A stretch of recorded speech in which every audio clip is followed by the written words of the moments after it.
Hi green lovers, it's June 25th, which means it's time for another garden tour.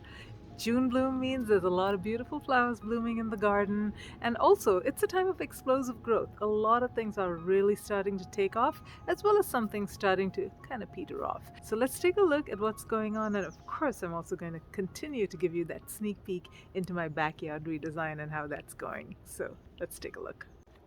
Let's actually first start with the greenhouse because I made some changes there. Thank you to Monica McCauley who suggested that I put my succulents in there now that my seedlings are out of there. So let's take a look and see what I did. Still a work in progress. Okay, so first off I wanted to show you these little fountains that I converted into little succulent gardens. Isn't that pretty? So I just stuck a few succulents from here and there. Now the Laura from Laura Loves Succulents and always said that if you can get a succulent to stand up, your job is done. So that's pretty much what I did. I just stuck some succulents in there and they all seem to be growing nicely. In fact, yesterday there was a bloom over here. That's faded. But let's take a look at what else is going on inside here. Isn't that pretty? That's my aloe and it's my centerpiece and it is flanked by some lovely Oxalis triangularis. And how do you like those beer glasses that I've got some succulents growing in? Pretty cool, huh? I am starting another pot of hanging fuchsia there. Got a money tree and some spider plants. Just odds and ends, lots of different things. Just love succulents. And I hope that they will do well here. Now the temperatures are going to warm up, so I'm going to have to figure out how to keep this place cool. Somebody suggested that I put a container with water to keep the humidity as well as to keep the temperature a little bit lower during the daytime and then keeps it warmer at night. So I'm going to try that and see how that goes. But for the most part, I'm going to leave this door open. Fortunately, I planned ahead when I made this greenhouse. Put it under this large oak tree so that casts quite a bit of shade, and so hopefully it won't get up to 120 degrees Fahrenheit during the summer months. We'll see. Gorgeous bacopa plant, folks. This was just a 6-inch sprig at the beginning of spring, and now look at it, just crazy growth. We also strung up some lights around the greenhouse. It looks so pretty at night. So let's take a look at the Cedarcraft planter, and you can already see the explosive growth of those tomato plants. They have grown way past it. These are dwarf tomatoes. They're not supposed to grow more than 4 feet. 3 to 4 feet is what they're supposed to grow, and they've definitely reached that. And they are full of little tomatoes. Let me spin you around. Yep, so these large plants, and the leaves are so thick. These leaves are called rugose leaves, and they are very typical of a lot of dwarf tomatoes. And tomatoes coming as well. Look at that. Lots of tomatoes. And there's this tiny Tim over here. This is a kind of a micro tomato, but it is grown very large, very sprawling, and it is full of tomatoes. So even though this is sitting in a pretty shady part of the garden, these things are growing really, really well. Oh, let me show you my orange hat tomato, because guess what? The fruit that I showed you last time, they've ripened. The skin's a little bit thick, but they are really nice and sweet. Excellent. Now one more thing I wanted to show you. Last time I pointed out to you this jalapeno plant, and I told you it was tall and leggy and needed to be topped. I did not top it, and look at it. It has grown quite large, and it has also started to put out a lot of branches. So it is branching out by itself. What I did do, however, is I topped an identical plant on the other side of the planter, and let me show you what happened. I think this is pretty important. So this plant over here, I topped, and it has not grown any taller than what it was when I topped it, like a month ago, almost a month ago. And while it is putting out some side shoots, it is nowhere close to the big boy on the other side. In fact, the big one has already started to put out some flowers, so there's fruit on the way for this one. So something to consider, folks, should you top your pepper plants or not. If they are this big, you should not attempt topping them. Do it when they are very, very small, or don't do it at all. It will set you back a good 3 to 4 weeks if you decide to top your pepper plants.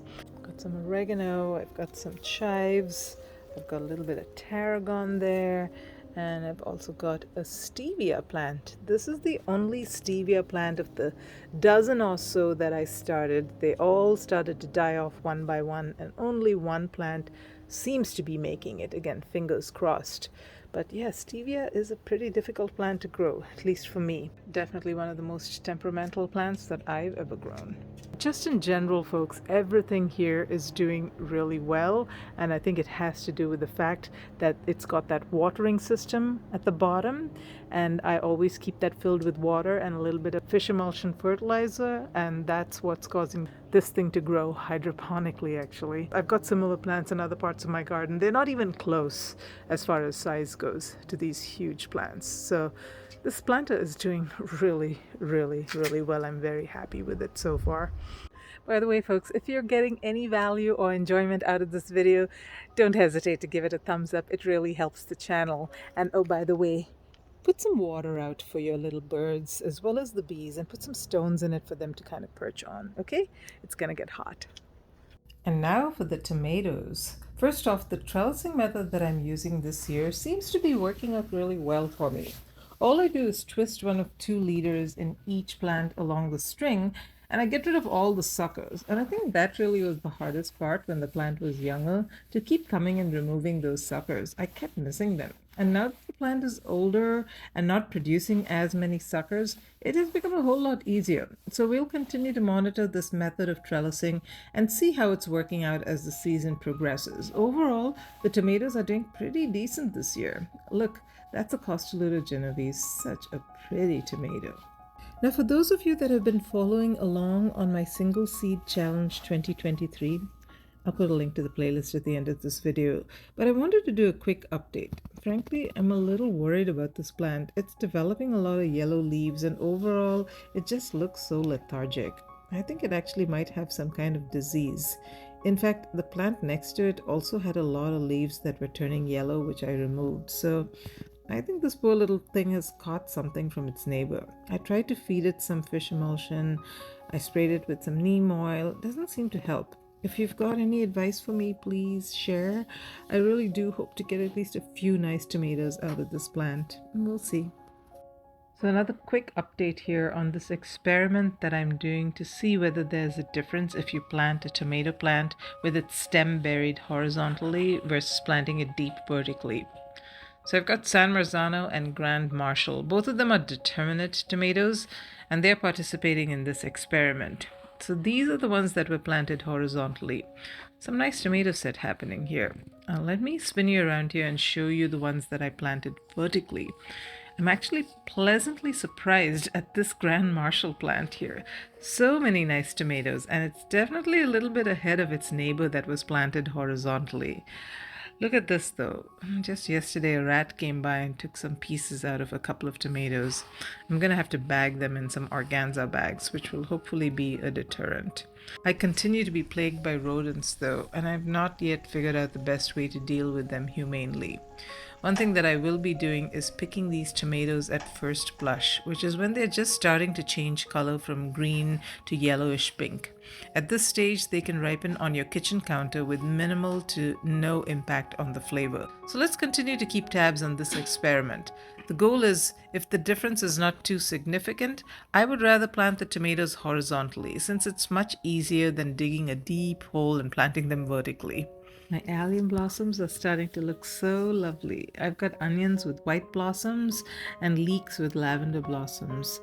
And I leave these every year because the bees love them so much. The alstroemeria that I got from some root cuttings last year is also growing so well.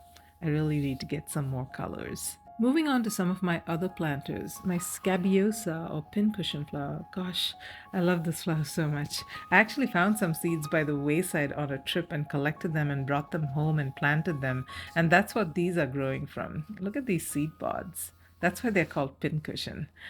And I recently discovered that these come in so many more colors, like yellow and white and baby blue. So I went out to Baker Creek and got myself a pack of seeds. And I'm going to be planting them for next season. Running around here, my candy roaster squash has suddenly taken off and it is growing very, very quickly. And it is standing next to the sorrel. I just found out from a friend yesterday that sorrel is very difficult to eradicate, especially if you plant it in the ground. I've got it growing in a planter here, but these roots apparently go super deep, and so once you have them forever and you can't get rid of them. But I love the rusty colored flowers, and so do the birds. They come for the seeds. And this growing here is my Rampicante squash. Now I want you to take a look at this because I started this from seed and I babied it. It was a tiny plant and now it's starting to grow and all that good stuff. But let me show you something else. Okay, this thing that I'm walking towards, folks, this is a few Rampicante squash plants that just started growing from compost. I dumped some compost. I saw a few plants coming up. I was like, oh, cantaloupe, how cute. Turns out they are Rampicante squash, and this monster is growing at the rate of, in some cases, it was growing like a foot a day, and then it started producing all these enormous fruit, so many of them. Let me show you. Yeah, these are large, and these can grow to like, I don't know, 3-4 feet long. I got one that was 3 feet long last year. I don't like to store these as winter squash. Not that they're not tasty, but they are large and they're kind of awkward to store. Last year I stored one for all of winter. I just kept bumping into it everywhere in my kitchen. I'd move it to one place, I'd bump into it over there, I'd move it to another place. So it was just a little difficult to store. Eventually, that's what I ended up eating, and it produced all of these plants for me in the compost. So, yep, the gift that just keeps giving. But I highly recommend that you consider growing Rampicante squash. It is just such a rewarding plant. A lot of these large squash plants produce just a few fruit and they're done. But this one, it's just endless, the number of fruits this thing produces. My chamomile blossoms, they need to be harvested. If you don't harvest chamomile blossoms, the plant stops producing. So I gotta come out here and get some of that for my chamomile tea.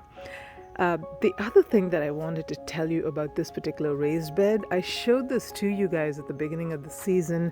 I got my greenhouse in this, so it's a brand new, relatively brand new planter. It's my newest one actually. And we filled this up with oak leaves, like literally to the top. And then the top 6 inches or so, I put some good soil, but that was pretty much it. That's what this contains, is oak leaves. Everything is growing so well in this planter. So something about oak leaves. Don't throw away your oak leaves if you have them, because they make the most amazing compost soil for plants to grow in. Fig tree, growing lots of figs. This might be the year, folks, for my very first bumper crop fig production. This is, I believe, year 4 for this plant. Last year I got maybe about a dozen figs off of this, but this year it seems to be producing a lot. So fingers crossed that they all don't drop off suddenly. Let's keep an eye on this. And my beautiful nasturtiums. It's the end of June, folks, and this thing is still blooming. This is unusual. It's the cool weather that we've got. Nasturtiums do not like warm weather, and they are just pushing out these gorgeous blossoms. Leaning over there are my bean plants. Now, I harvested a ton of beans from this a couple of weeks ago, and so I'm sure I missed a few, like this one over here. But yeah, I'm hoping for a second harvest out of this, and I've already got my next batch coming along there. So succession plant your bush beans, folks, because they produce all through summer if you keep succession planting them. This is a black beauty zucchini, and the leaves have been browning quite a bit. I thought that it was sun damage, so I've been removing the leaves, but it looks like as soon as they get a little bit bigger, they get bronzy again. It's got a lot of new leaves coming that seem to be looking pretty healthy. It's putting out some fruit. So it seems to be doing okay, but if you know what's going on with this plant and why the leaves keep turning this brownish color, and whether it's a disease, if it's sunburn, that's fine, but I think it's some kind of disease that is developing. My pomegranate tree I'm a little worried about. It is getting all these reddish brownish leaves. Now I moved this from a different location to over here, and I'm wondering whether that's the reason it's getting more sun over here. I'm just hoping that there's not anything wrong with it. It's producing some blossoms, no female blossoms yet, but I've seen pomegranate trees in friends' houses that are already producing fruit. So not sure what's going on with my tree. If you know what's going on with it, let me know. My caged peppers, the ones that are extra special to me that I don't want the rodents to get to. And guess what, folks? They are producing fruit. Of course, the winner is always the banana pepper. But all of them are starting to produce little flowers and fruit. So pepper season is about to roll in. A quick check-in on the blueberries. This is the O'Neill blueberry that is wrapping up its season. I harvested a lot of delicious blueberries from this. And the one that is starting up is the Sunshine Blue. So here's a tip, folks. When you buy blueberry plants, look to see the early maturing, mid-season, and late-season blueberry plants, because if you get some of each, then you'll have blueberries all season long. Now, the trick about it is that blueberries actually do well when they've got companion plants, ideally of a different variety, but that bloom at about the same time. They produce a lot more harvest. So you'll end up having a lot of blueberries if you have to have all those permutations and combinations, but lots of fruit coming on. And this one, Sunshine Blue, super sweet. O'Neill's really good as well, but Sunshine Blue just blew my mind. My little pink lemonade continues to push out new growth. I'm happy so far. Not any of them have actually died except this one. This is Biloxi. So these were two plants, this one and this one. I actually snipped off a tall branch from this plant because it just suddenly died. But fortunately the plant seems to be still alive, a little bit chlorotic, but it's still alive. So I'm hoping that it will make it. We'll see. I am continuing to water these every week with a very diluted vinegar solution to keep the acidity high while my soil develops its acidity as I keep adding soil acidifier to it. But so far that method seems to be working with the vinegar. So that continues to be my tip to you folks, is if your soil is not acidic enough, then do add a very diluted vinegar watering to it once a week. And when I say diluted, 1 tablespoon of vinegar per gallon of water. So our backyard redesign continues to be a work in progress. Walking through the grape arbor here. Lots of grapes this year. This seems to be the year of production. Now, a couple of years ago, I hacked this plant down. This is an old plant, a well-established plant, but it had grown a little unwieldy, so I hacked it down without reading about how to prune grapevines, and I chopped off all the canes that would produce fruit the following year. And so for the following year I got nothing. The year after that I got very little, and whatever I got the squirrels ate. But this year it seems to be back to normal production. So I'm happy that my grapevine survived in spite of the atrocities that I did to it. Last month when we did the tour, I showed you my Shasta daisies that were just about to start blooming, and look at them, folks. They are in full bloom. This one is called Snow Princess, and it's really tall.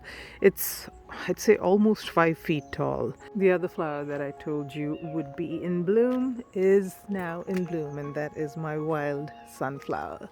Look how gorgeous those are. Yep, I'm so glad that it got to this point, because very often my sunflowers get eaten by all kinds of critters when they're really tiny. A few more flowers that are bringing me joy in the garden. My marigolds. Now these also need to be deadheaded regularly in order to produce a lot of blooms. Most flowers are that way. You deadhead, you get more blooms. And then my American Legion poppy is pretty. I love it. These massive leaves are from a peony poppy, and it's very different than this oriental poppy here, which bloomed a lot earlier. This one is single petal. These ones actually do look like peonies when they open. That's why they're called peony poppies, but very different looking leaves. And these will perennialize in your garden. So don't yank them out at the end of the season. Let them go dormant, and then you can actually take root cuttings and plant them around your garden. Hollyhocks are looking lovely too. And every year they grow a little bit taller. So this year they're easily about 7 feet tall, but the last couple of years they grew to about 3 feet or so. So yeah, that's interesting that hollyhocks grow taller every year. My artichoke is about to bloom. Now I'm going to let this one bloom, and then there are a few others that I'm actually going to harvest to see whether that makes a difference. This is a very young plant. I only planted it in early spring. So all of them are actually producing flowers, but just kind of solitary flowers. They've only produced one per plant. More squash and zucchini that I'm trying to protect. This one over here is a kabocha hybrid, and this one here is a spaghetti squash. Gotta bag it. Favorite zucchinis this year is Golden Glory. Look at that lovely color. Yeah, it looks like something's been nibbling at the petals here. Got coleus that is starting to look pretty here and there in the garden. One here, one pretty one over there, another one over here. And I love this mosaic coleus, and this one is a nice deep red. Now I am planning to overwinter my coleus this year because I hear that they overwinter very easily. This bed here is my random bed. I just planted all kinds of stuff in here. This one here is 1,000-head kale. I've got, like I said, coleus. I've got some marigolds. I've got some dazzling blue kale. I've got some canna. My purple tree collard I chopped back because it was not looking that hot. I've got some crocosmia growing here. Amaranth. This is Love Lies Bleeding. I've got a few other colors of amaranth too. I've got hot biscuit. This one is a burgundy. Let's see, I've got geraniums. I've got some hollyhocks. So yeah, just a hodgepodge of things that I just stuck in the ground. Oh, I've got peppers as well.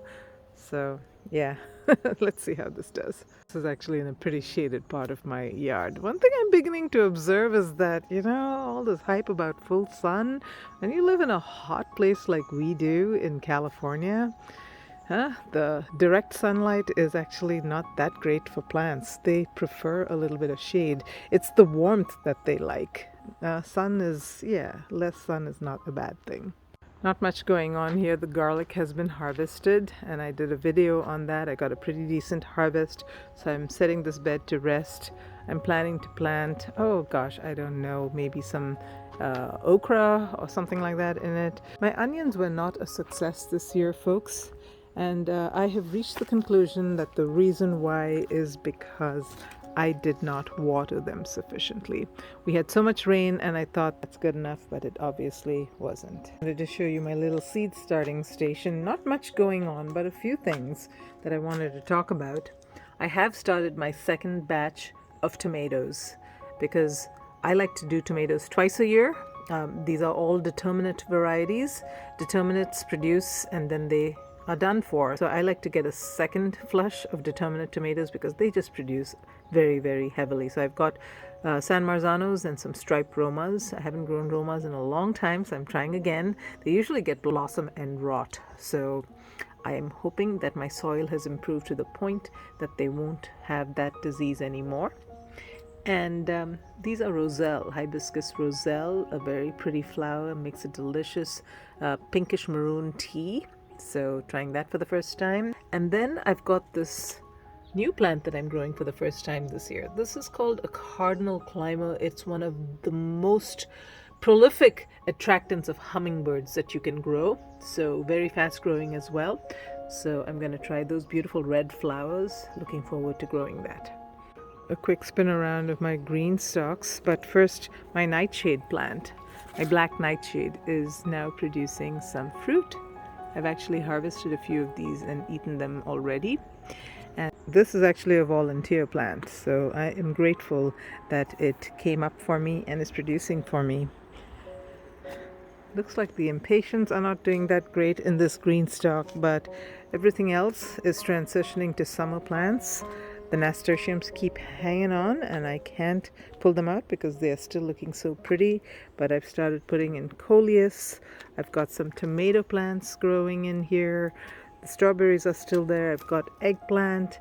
I've got pepper. So all the warm weather plants are now starting to grow quickly in the green stock. Spin around here.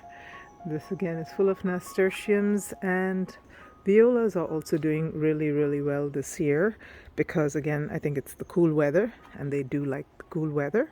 And I've got some, like I said last time, parsley that's growing really well here. My Egyptian walking onions continue to dominate this particular green stock. More nasturtiums, but yeah, I've started tucking in eggplant and other things into these pockets. I've got some very pretty peppers growing here. I cut back this broccoli plant, but now it came back again from the bottom and it's producing some lovely fresh leaves, so I'm letting that be. Another new plant that is showing up all over my summer green stalks is beans. So I've planted a lot of bean seeds and they're all starting to pop out. And everywhere I tuck in a little basil plant here and there. This one is an orange mint. Got to keep an eye on that because really what I'm trying to grow here is a pepper plant, and that seems to be a little too happy. And this one here is my newest green stalk. Now, one thing that I've noticed about these green stalks is that when they stack 5 like this, the 5-tier original, they are just too tall and unwieldy. So what I've done is I've swapped out my shorter size, my leaf green stalk, for one of the levels just to bring the height down a little bit, and this is much more manageable for me. But the rest of the tiers are all new. I've got an herb tier, it's got oregano, it's got, you know, the nice thing about this is standing on a spinner base, so I can spin this around. I've got rosemary, I've got basil, I've got thyme, and I've got chives, and I've got some Thai basil. Stuck in a little nasturtium plant here. Let's see how it does. And then over here in this tier, I've got beans again that I grew from seed a few days ago. A lovely Kangstar lemon starburst pepper plant. Some more beans that are sprouting. I've got some zinnias, so let's see how those do. I'm excited for the flower color. I like to mix up flowers with veggies in my green stock. I think it looks really pretty. This one I believe is a tiny Tim. Yep.